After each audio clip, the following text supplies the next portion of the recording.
Okay, today we're going to learn how to factor a trinomial that has a lead coefficient other than 1. In my last video we talked about how to factor trinomials that had a coefficient of 1, and if you haven't watched that yet, you really need to go back and watch that before you watch this video. Lead coefficient, obviously, we talked about in the last video. Coefficients are the numbers in front of the x's, so the lead coefficient in this case would be 3. So we're going to factor something that has a lead coefficient of 3.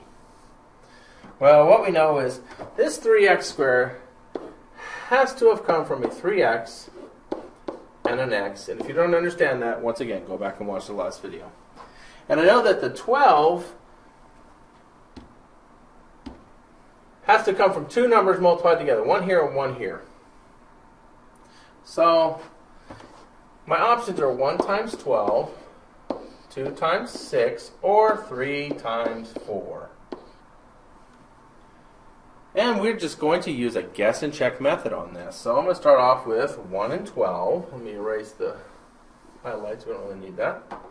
Put a 1 here, a 12 here. They're both positive. Now I know they have to be positive because there's no negatives anywhere in this problem.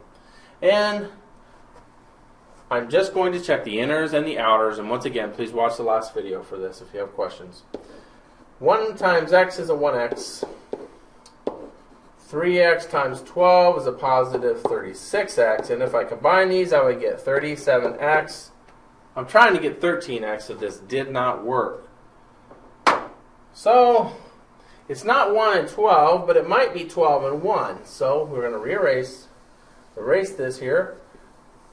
And we're going to see what happens when I put the 12 here and the 1 here. Now check the inners and the outers. The inners, that's the 12 times x, that's 12x. The outers, 3x times 1, that's a plus 3x. That gives me 15x. Not what we want. Looking for 13x. So that's not it, so let's scratch 12 and 1 off. We tried both possible ways. And let's try 2 and 6. So we'll put a 2 here, put a 6 here. And check the inners and the outers. The inners, 2 times x is 2x. The outers, 3x times 6 is a positive 18x. Combine them, you get 20x. We're shooting for 13, that's not it. So let's erase that, and let's flip-flop the 6 and the 2.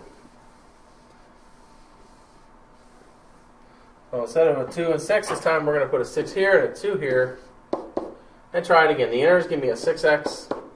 The outers give me another 6x, and I get a 12x in the middle. That's close, but not quite. So we know 2 and 6 are not my numbers.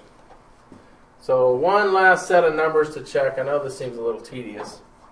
With a little practice, though, it gets easier. So when I look at the inners, I get a 3 times x, or 3x. Look at the outers, I get 3x times 4. And that is a positive 12x, and that gives me a positive 15x. It's not quite right. There's only one last thing to try, and that's to flip-flop the 3 and the 4 and make it 4 and then 3. Let's see what happens when I do this. My inners, that's 4x, 4 times x, or 4x. And my outers, 3x times 3, which is a positive 9x. Hey, that gives me my 13x in the middle. That is exactly what I was looking for. So what I know is this is my factored form of the trinomial. So that's my answer right here. Now, how in the world could we check our answer? Well, we could unfactor it. Let me get rid of my scratch notes here. We don't need the arrows and whatnot. Let's FOIL this out. How about 3x times x would give me 3x squared. Once again, we're just checking our work. 3x times 3 is a positive 9x. 4 times x is a positive 4x. And 4 times a positive 3 gives me a positive 12. Combine your two inner pieces there, your two middle terms, and you get... Notice that's exactly what we were looking for. This is what we did. This is how we check our work.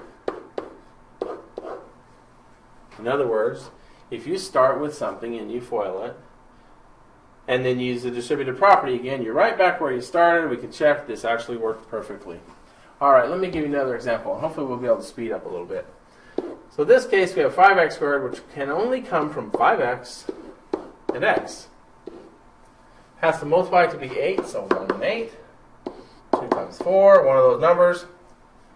It's a guess and check. Let's throw something in here, see what we get. Now this time it's got to multiply to be a positive 8. But it has to add up to be a negative, which means I need some negatives in here. In other words, it must be a negative times a negative, because negative 1 times negative 8 gives me my positive 8. Need two negatives. And then check your inners and outers. Your inners would give me a negative 1x. Your outers, that's 5x times negative 8, gives you a negative 40x. And we're way off. That's a negative 41x. That's not yet. So let's flip-flop these numbers. And let's put a 8 first. My inners are negative 8, negative 8x. And my outers is a negative 5x. That gives me a negative 13x. Not what we're looking for. So we tried 8 and 1 in both combinations. That didn't work. Scratch it. Let's try my 2 and my 4. With a little bit of practice, you might be able to see what it is without having to check all the answers. Now check the inners and the outers, and I get a negative 2x. That's negative 2 times x. Check the outers, and I get 5x times negative 4. That's a negative 20x. And voila, negative 22x. That's exactly what we were looking for. This is my factored out form of our trinomial. We could check this answer by using the distributive property. Next example. This one's a lot harder, because unlike 5 or 3, which were the last two examples, this has a couple different options to start off with. It could be 6x and x, or it could be 3x and 2x. Those will both give me 6x squared. And then we need to multiply to be negative 20, which could be 1 times 20, 2 times 10, 4 times 5. So we have a lot of things to check. We have to check all of our combinations over here in both of these possible solutions, or both of these possible options. So let's start with 1 and 20. Let's plug it in here. Going to beat our head against this. Positive 1, negative 20. You'll notice that one number has to be positive and one number has to be negative. So this, when I look at the inners and the outers, I get a 1x. And my outers give me a negative 120x. That's a negative 119x. That's way off. What if I just flip-flop my signs? Just a little experiment here. What if I make it a minus and then a plus? Then I get a negative 1x plus 120x. Notice they both give me 119x. The first one was negative, the second one was positive, but I got the same number. So flip-flopping your negatives and your positive just changes the sign on your answer. That's all it does in the middle. Changes the sign on your middle term. So what we know is 1 and 20 did not work on my first possibility, but it could work down here. So let's try this one. I don't think this is going to, but let's go ahead and give it a try. Your inners give me a negative 2x. Your outers give me a positive 60x. That is a positive 58x. Wow. Well, we need to flip-flop. Maybe it's instead of 1 and 20, maybe we have 20 and 1. So let's try 20 and 1 here. Do this on both of these. 20 and 1. Make one positive, one negative.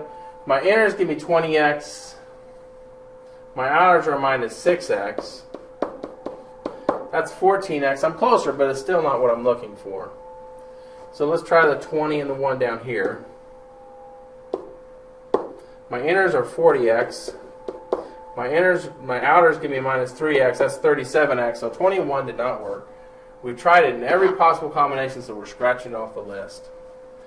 Now my gut feeling says that it's probably 4 and 5. So I would encourage you, when you think you know what it is, to try those numbers first. So we're going to try 4 and 5. We're going to try it up here. The first one, look at my inners, that's 4x. My outers is a minus 30x. That's a negative 26x. That didn't work. Let's try this one. My inners, 8x. My outers, negative 15x. That gives me a negative 7x. That's almost it. And what's the only thing I would have to do to fix this? We did an example like this a minute ago. If I change my signs, now my inners and my outers end up being a negative 8x and a positive, if I look at the outers, right there, positive 15x.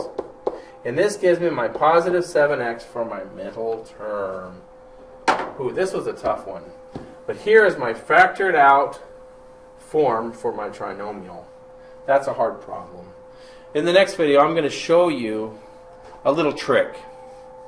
Gets rid of all the guess and check. You can use it on any of these, but it's a little bit weird, and we'll talk about that in the next video. I have one last example for you on this video. Here it is. You'll notice once again that the lead coefficient is not 1. In this case, it actually happens to be negative 1. So what I like to do in these cases is I just like to pull out my negative. No.